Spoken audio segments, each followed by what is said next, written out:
Une artiste, peintre, multidisciplinaire et performeuse, Dalila Dalleas Bouza. Lorsque vous étiez venue la première fois dans MOE, vous étiez aussi en mode performeuse, si l'on peut dire. Aujourd'hui aussi, avec ce trait sur votre front. Peut-être un mot d'abord sur qu'est-ce qui vous a inspiré cette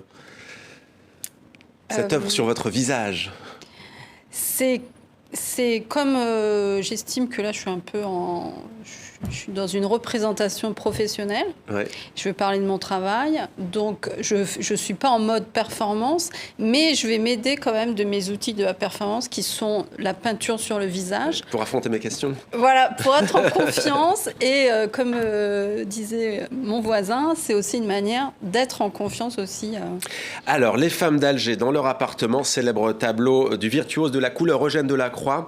On sait qu'il a été récemment restauré. Il est exposé au Louvre. Il a inspiré beaucoup de peintres. On peut citer Renoir, Signac et Picasso, bien sûr, depuis près de 2 siècles maintenant. Dernier artiste donc à s'en emparer, c'est vous. Qu'est-ce qui vous inspire dans ce tableau ?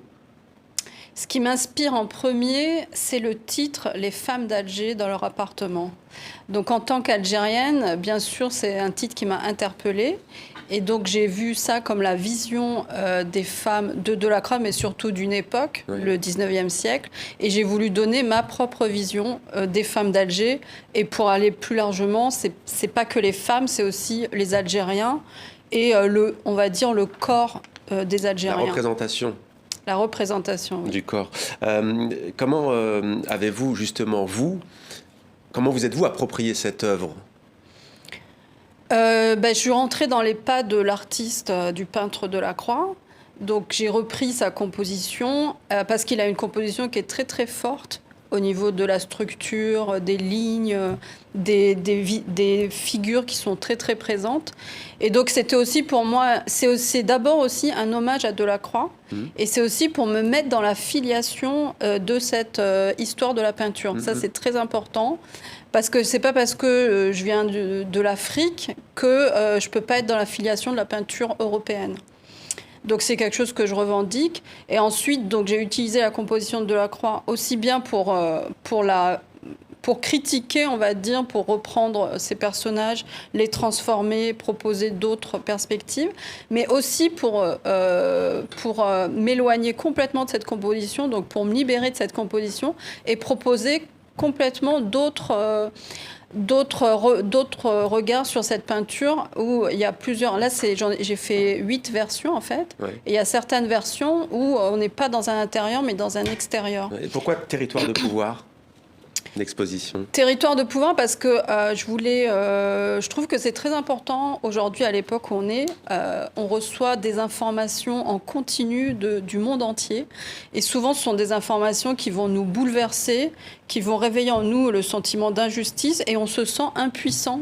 Vous pensez à quoi aujourd'hui par exemple dans le monde quand vous dites injustice ? Je pense par exemple à l'Arménie qui est envahie, qui se fait attaquer par l'Azerbaïdjan. On n'en parle pas trop dans les médias, mais on en parle dans nos journaux à TV5 Monde. Voilà, ouais. J'ai une amie arménienne qui est artiste et je sais qu'elle est hyper touchée par ça, ouais. Et je me sens empathique avec elle.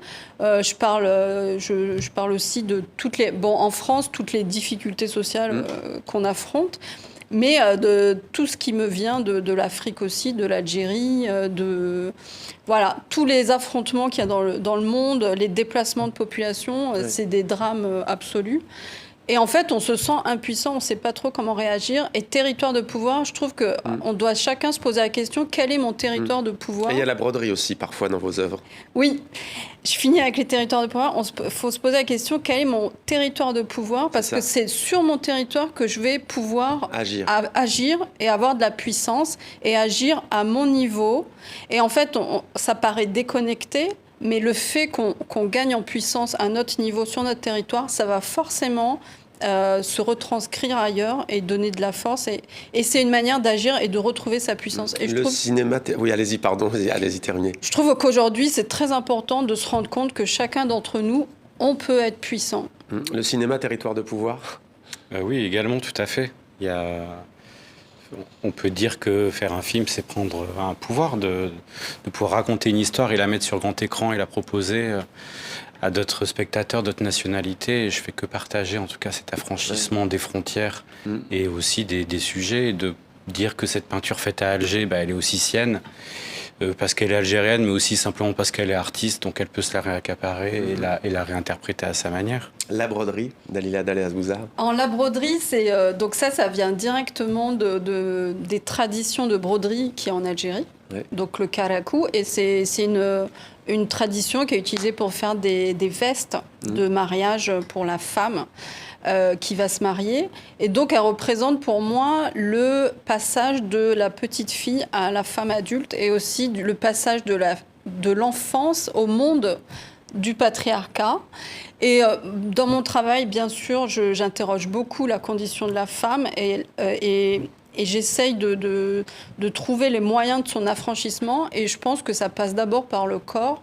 Donc le fait de faire ces tapisseries, c'est une manière de détourner cette broderie, qui est pour moi le symbole du patriarcat, et d'en faire plutôt, de montrer la femme d'une autre manière, avec une représentation qui est aussi dans une certaine puissance et un affranchissement, une liberté.